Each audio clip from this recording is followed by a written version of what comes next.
this idea of selective attention draws on some experiments that date to the 50s. It's amazing how old these experiments are and how clever they are.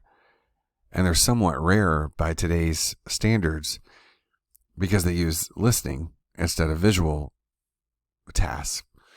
So if you'll indulge me just a few sentences, how do cognitive psychologists study what information people process about things to which they are not paying attention? If you think about it, this is a challenge. How do you present people with information while making sure they don't pay attention to it? That's a hard thing.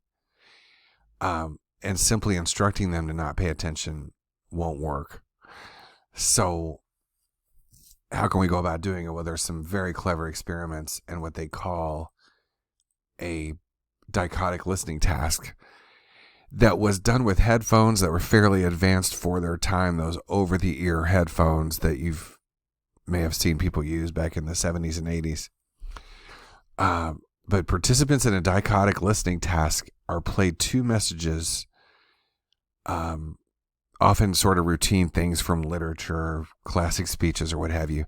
And they're asked to listen to just one, which is called shadowing. And then when listening to just one, you repeat out loud one of them. And the information is typically presented at a rapid rate, 150 words a minute. So the shadowing task is demanding. You got to keep up with it.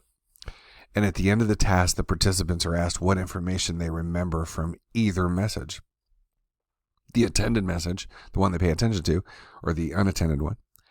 And sometimes the tapes are recorded so that both messages are heard in both ears. And some researchers have used this technique in addition to the dichotic listening task. So it's a little involved, but it's very, very clever. And the way they engineered these things was really, really good. So the logic of the experiment is as follows. The person must concentrate on the message to be shadowed. And because the rate of presentation of information is so fast, the shadowing task is hard and requires some attention, some resources. And fewer resources are available to process information from the other ear, the non-shadowed message. So, of course, you really got to lock in on one and ignore everything else. And as we'll speak of just a little bit later, this is analogous to the cocktail party effect, in which I'm locked in on a conversation, maybe with a VIP within a crowded room, and I'm hoping that I pay attention to only that person. Because if that's an upper echelon boss of sorts, I don't want to be distracted by other nonsense, but at the same time, other things could crack my attentional spheres we'll speak of. So forgive me for reading, but this is just a couple of important paragraphs. Cherry demonstrated in a classic study that people can, with few errors, shadow a message spoken at normal to rapid rate. When researchers later questioned the same people about the material in the other ear, the unattended message, they could nearly always report accurately whether the message contained speech or noise, and if it was a speech, whether it was a man or a woman. When the unintended message consisted of speech played backward, some participants reported noticing that some aspect of the message, which they assumed to be normal speech, was odd. On the other hand, here's the kicker. They cannot recall the content of the language in the unattended message.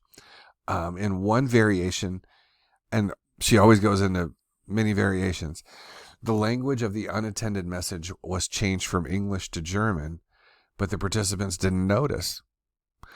And in another experiment, those participants heard prose in the attended message and a short list of simple words in the unattended, but they failed to notice the occurrence of the most words in the unattended message, even though the list was repeated over and over again.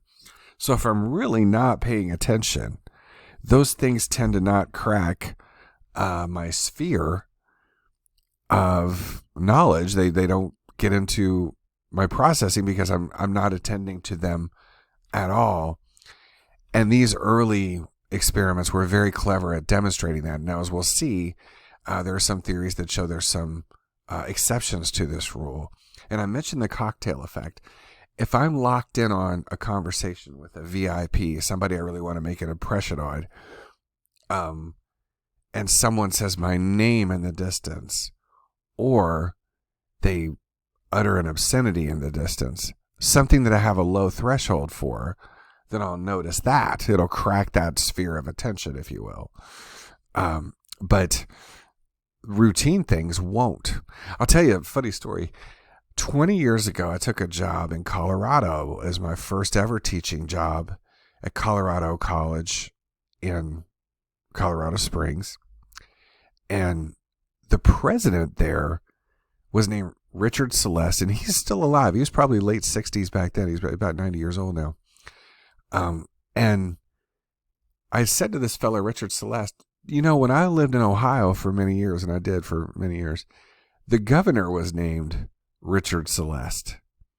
And I didn't know it was the same person. And I was just so embarrassed. I should have Googled that. They did have Google in 2004. I don't know what I was thinking, but I was locked in on that conversation with that guy in a rather crowded beginning of the year party. And I had a chance to make a good impression, and I completely blew it by not knowing who he was. So, on the other hand, in my defense, it didn't occur to me that the former governor of Ohio would move all the way to Colorado to lead a college, but I'll be okay.